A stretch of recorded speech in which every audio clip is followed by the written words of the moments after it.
Good morning. Today we're going to be talking about integrating technology and social media into the music classroom. The reason why we've chosen this topic is because there's a lot of challenges. For one thing, students don't have desks, so using computers and keyboards and iPads in the classroom is very difficult. Additionally, we don't really have computers. There is not a tradition of using technology in the classroom, and so we haven't really inherited any programs or applications or social media sites that are widely used amongst all music educators. So today we're going to talk about two potential streams that you can use in the classroom: social media and programs and applications. So the first stream, social media. What is it? Well, social media is a form of electronic communication, such as websites for social networking and microblogging, through which users create online communities to share information, ideas, personal messages, and other content, like videos. Definitions from the Merriam-Webster Dictionary. So some examples of this are Facebook, Twitter, Tumblr, Reddit, Instagram, YouTube, blogs, Pinterest, all things that we've heard of.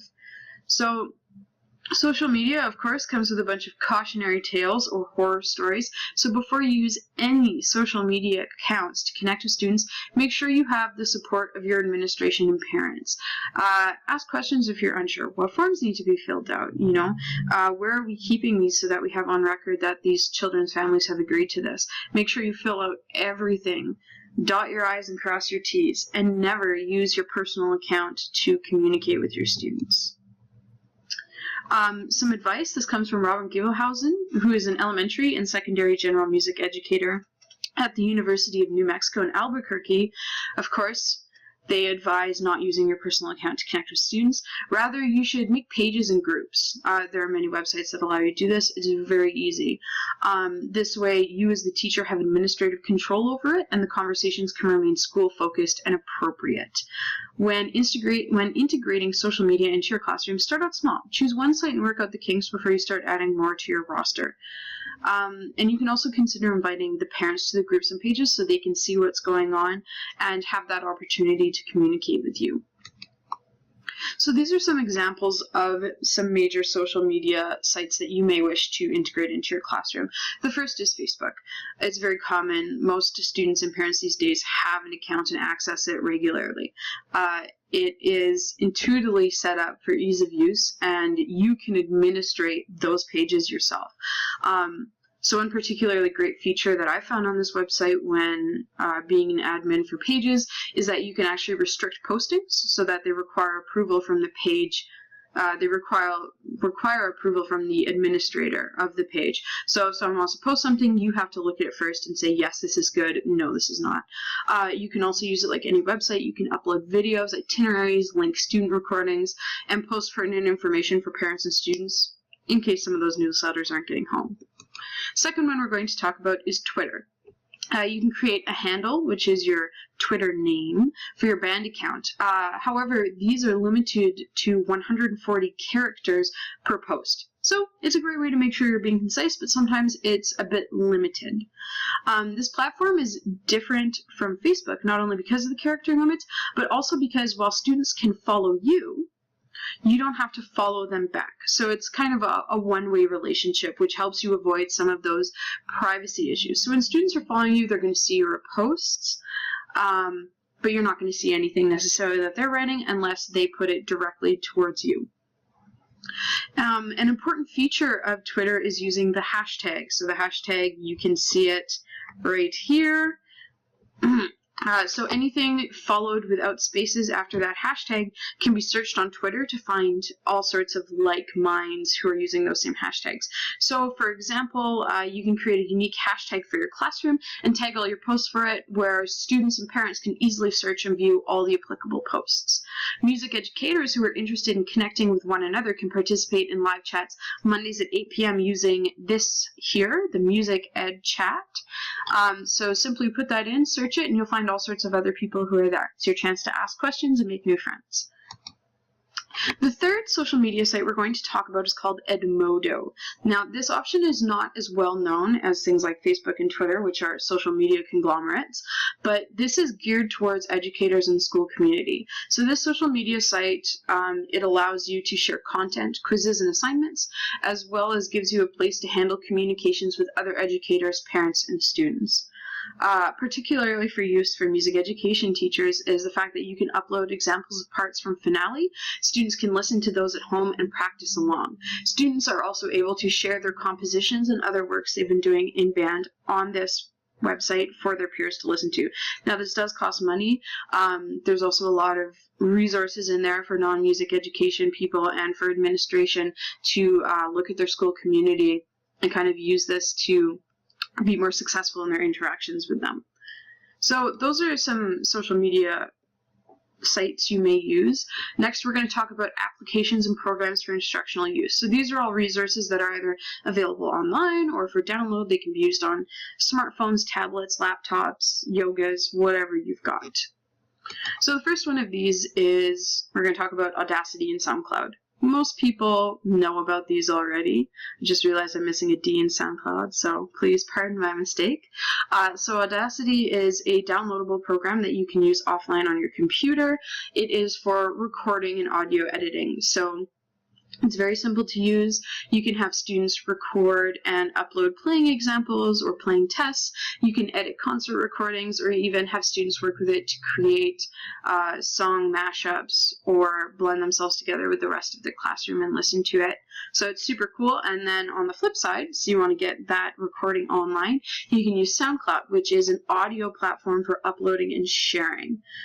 It's really simple. You create the track with Audacity or any other recording program, upload it to SoundCloud. You can embed it in your class's website or blog very simply, or share it on Facebook or Twitter if you're using a band handle or band page.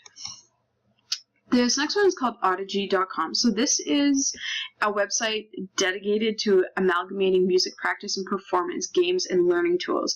It was created by a music teacher named Tyler Turner, and the goal of this website is to find resources to help students have fun with practicing. So basically, find ways to get them involved that they're going to like. So 3 things that are on the front page right now is MusicShare, a program that can automatically transpose and arrange music to fit your instrument and ability level. So if they found a piece by Katy Perry and they really want to play it, but they're playing French horn and it's in the wrong key, MusicShare's got your back. The next one is Recorder Karate. So you're able to earn different belt levels and you play along and learn new songs to the recorder. So perfect for the general music classroom or elementary music. The app displays note names, fingerings, and you can adjust the tempo as needed. The last one here is Community Band. So this website contains a game similar to Guitar Hero and is made for beginning band students. Teachers are able to set up classes for their students and can send out assignments or set up team contests. This website also contains within it the Rhythm Fish All-Stars game, which is pretty cool. I'd advise you to check it out, and this helps students with their rhythm development. Next up are 2 that are fairly similar, NotateMe and Presonus. So NotateMe is kind of the first program to come out with handwritten notation recognition. So you write with your finger or with a stylus on this program, and it turns it into what we all recognize as electronically written music. Anyone can enter this in. It's really easy for learning music notation and for students to quickly and professionally notate their creations if you're doing any sort of composing in the classroom. It also makes it very easy as a band teacher to input and change parts. So instead of writing over top of a student's part, if you want them to all of a sudden take over the trombone line, now you can actually write it on this tablet and have something that's going to be easy for them to read. Now Presonus, very similar, but takes things a little bit further. They also have the handwritten notation recognition, but it's an additional in-app purchase, so it costs a little bit extra. They also have audio files from the London Symphony Orchestra, so if you are composing or editing or listening to scores, you can hear them played by the LSO. Pretty cool. So that's a pretty large difference from traditional programs used like Finale or Sibelius that use the MIDI files. The interface for the program is also pretty cool. You have the option for using a bunch of different things such as a piano, guitar frets, or drum pad interfaces. Our next one is called the O Generator. It's an interactive music writing program with a unique visual approach. I'll show you a picture after this slide. You see the music illuminate as it goes around in a circle. Now this program, so it comes with this visual approach, which is really good for students who maybe don't have the whole notation figured out, so general music classrooms, beginning band students. The program is broken up into 3 lesson types: compose, play, and group lessons. Compose allows students to work in several different styles with an audio tutor. Each lesson comes with quizzes, challenges, and videos, images, and notes to enhance understanding. In the play lessons, this basically just allows students to play along to several different types of songs. This includes Latin, African, and modern works. They can also learn different claves, so for Latin, samba, and salsa. The group lessons, it's similar to the composing lessons, except this time it is geared towards large groups to write music together as a class. So you can take a little close up here. So as you can see, they're going to be adding in different components to it: recorder, funky guitar, funky pop bass, pop cymbals, urban drums, and as it plays, it's going to go around in a circle. So pretty cool for getting started out in those compositional stages. The last one we're looking at is Soundation for Education. So this is a completely online program, so it all exists in the cloud. It is compatible for any computer, Mac, or PC, and all you need is internet access. There are no hardware requirements. You only need internet access. It's really cool. This program allows you to import audio files, record new ones, or use virtual instruments to input MIDI data. So if you have a keyboard that can be connected to it, you can also import MIDI files from your computer. They also offer the opportunity to use different sound technicians' mixes and effects, so things like reverb, so they can experiment with that a little bit, compression and equalizers. You're also able to build multi-track sequences and work with looping. So very cool. These are all just some examples out of thousands that are possible for you to have in your classroom.